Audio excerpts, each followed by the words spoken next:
Pak Rahmat. Pak Rahmat mengamati begitu ya kondisi shortage atau isu yang saat ini sedang beredar di sektor gas tanah air, yaitu ada shortage gas. Sebetulnya kalau kita kaitkan dengan pembangkit-pembangkit PLN yang menggunakan energi gas, bagaimana pasokannya? Apakah dalam kategori yang cukup aman saat ini, Pak Rahmat? Silakan. Baik, Mas Bram. Jadi saat ini memang untuk pasokan gas ke pembangkit PLN sampai dengan bulan Juni, alhamdulillah ini sudah aman, Mas. Tapi kita masih ada beberapa pemenuhan kebutuhan gas yang kita masih menunggu arahan dari pemerintah.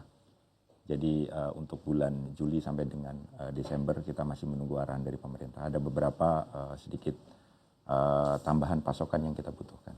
Oke, ada sedikit tambahan pasokan yang dibutuhkan oleh PLN FI. Seberapa banyak tambahan pasokan tersebut yang dibutuhkan, Pak Rahmat?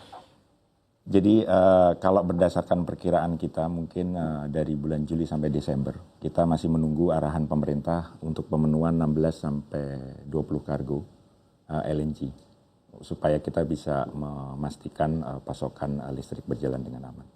Oke, baik. Masih menunggu pemerintah untuk mencapai 16 sampai 20 kargo begitu ya. Betul. Nah, kalau misalnya begitu ya kita masih menanti terkait pemerintah, strategi apa juga yang juga diterapkan oleh PLN agar mana memang dari segi ketahanan untuk pasokan gasnya akan tetap aman walaupun masih menantikan keputusan dari pemerintah, Pak Rahmat? Jadi dari sisi PLN Group kita memang berusaha mengoptimalkan agar bisa menghemat penggunaan gas ini. Artinya kita upayakan energi lain ini bisa kita maksimalkan. Tetapi memang di PLN ini penggunaan gas ini memang istilahnya sesuatu yang kalau memang sudah bisa tidak kita hindari dari energi lain, memang mau tidak mau kita harus menggunakan gas supaya kita bisa mengurangi penggunaan BBM juga. Jadi itu yang pertama. Jadi kita berusaha mengoptimalkan penggunaan energi yang lain. Kemudian yang kedua juga kita mengeksplor possibility diskusi dengan beberapa pemasok LNG maupun gas pipa apabila ada tambahan pasokan baik dari ekses produksi mungkin ataupun ada penjadwalan ulang dari pembeli-pembeli lainnya yang bisa kita alihkan untuk PLN. Nah ini kita koordinasi erat dengan baik SKK Migas maupun dengan Dirjen Migas maupun dengan produsen gas dan LNG. Oke, disubstitusi dengan energi lainnya begitu ya. Dan kalau secara persentase begitu ya, energi lain ini apa dan juga kebutuhan gasnya ini ada di persentase berapa persen dari total keseluruhan pasokan energi yang dibutuhkan oleh PLN di pembangkitnya, Pak Rahmat? Jadi sebenarnya dalam energy mix yang ada di PLN saat ini itu majority kita masih menggunakan coal. Ini sekitar 70%. Kemudian gas itu sekitar 20%, gas dan LNG. Sisanya ini ada hydro, kemudian ada geothermal, ada solar PV, kurang lebih itu sih. Oke, baik. Akan mengefisiensi. Lalu kami juga akan menanyakan bagaimana demand terhadap listrik PLN di tengah kalau kita perhatikan begitu ya dari rencana PLN ini akan lebih mengefisiensi penggunaan tenaga begitu ke depannya nanti karena memang masih menunggu pasokan yang nanti ditekan oleh pemerintah, Pak Rahmat. Jadi kalau kita lihat kebutuhan demand gas untuk kelistrikan itu memang saat ini ya setelah kita mengoptimalkan baik dari batu bara, dari air, dari geothermal gitu ya. Tahun ini kita mengkonsumsi sekitar 1,4 miliar kaki kubik gas per hari, 1,4-1,5 miliar. Which is itu sebenarnya setara dengan 40% konsumsi domestik gas di Indonesia atau kalau terhadap produksi nasional 30%. Nah ke depan di perencanaan PLN ini memang PLN akan mengutamakan untuk pembangunan baik renewable, ada solar panel, kemudian ada geothermal, kemudian ada wind. Nah di luar itu memang pembangkit gas ini sebenarnya di PLN itu adalah pilihan terakhir ya sebelum BBM.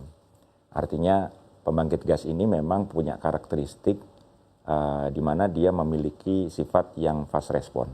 Artinya setiap pembangunan renewable ini memang harus diimbangi dengan pembangkit yang fast respon. Artinya kalau renewable yang bersifat variabel seperti solar maupun wind ini kan dia ketersediaannya tidak sepanjang waktu, jadi dia hanya beberapa jam. Nah ini harus diimbangi adanya pembangkit gas. Pembangkit gas juga dibutuhkan untuk black start ketika sistem dari posisi nol gitu ya. Jadi ke depan kalau kita lihat konfigurasi pembangunan pembangkit yang baru, itu di atas 75% nantinya akan berasal dari renewable. Sementara pembangkit gas mungkin akan berkontribusi sekitar 15%. Oke, kita kembali lagi ke pasokan gas, Pak Rahmat. Kalau kita lihat ada proyek gasifikasi yang juga ada di dalam tubuh PLN. Bagaimana juga di tengah tentunya pasokan gas yang juga masih menantikan apa yang akan dikendaki oleh pemerintah saat ini? Baik, jadi memang ini program besar dari PLN. Ya. Tujuannya sebenarnya gasifikasi itu apa? Gasifikasi ini menggantikan pembangkit gas yang selama ini menggunakan BBM.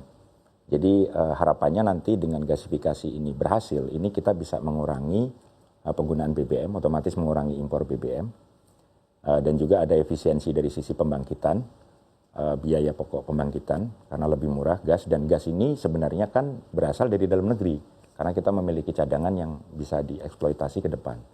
Artinya ini juga berkorelasi dengan ketahanan energi nasional. Kemudian juga yang terakhir tentunya gas ini memang memiliki emisi yang lebih clean dibandingkan dengan BBM. Di gasifikasi saat ini kita sedang mengerjakan di tahap 1, itu ada klaster Nias, Sulawesi Maluku, Nusa Tenggara, dan Papua Utara. Mulai tahun ini harapannya nanti yang Nias sudah bisa beroperasi. Ini bisa menggantikan BBM di pembangkit yang ada di Nias, 59 MW. Kemudian di 2026 sampai dengan 2027 ini secara bertahap kita akan mengkonversi penggunaan BBM menjadi gas. Sehingga harapannya di tahun 2027 ada sekitar 2 gigawatt yang kita bisa konversi dari BBM menjadi gas. Memang di sisi lain ini nanti pasti akan juga kita harus penuhi memastikan bagaimana pasokan gas untuk program gasifikasi ini. Oke, apakah proyek gasifikasi ini juga akan terhambat target-target yang sudah dicanangkan karena kondisi yang terjadi saat ini? Kebetulan ini kan nanti delivery-nya masih secara bertahap ya, jadi kita masih bisa mempersiapkan pemenuhan gasnya dari sekarang. Oke.